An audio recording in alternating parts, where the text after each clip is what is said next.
شغل خوري دومره عامه شي. مخکې ما تاسو ته ویلو کومه ګناه چې عامه شي هغه د خلکو د زړه د هغې هیبت وځي، د هغې هغه وعید د خلکو د زړونو نه وځي.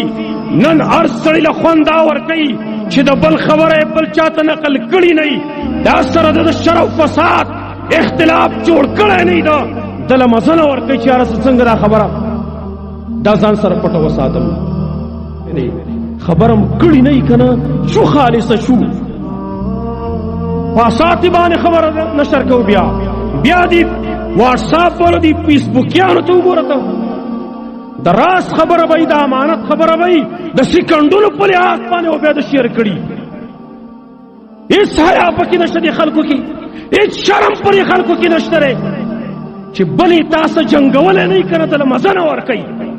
دا تاله څه خوند درکوي چې د بل څه ته اختلافات جوړې تنازع اوسه جوړې زړه بداوالی پیدا کړې. دا تاله څه مزه درکوي؟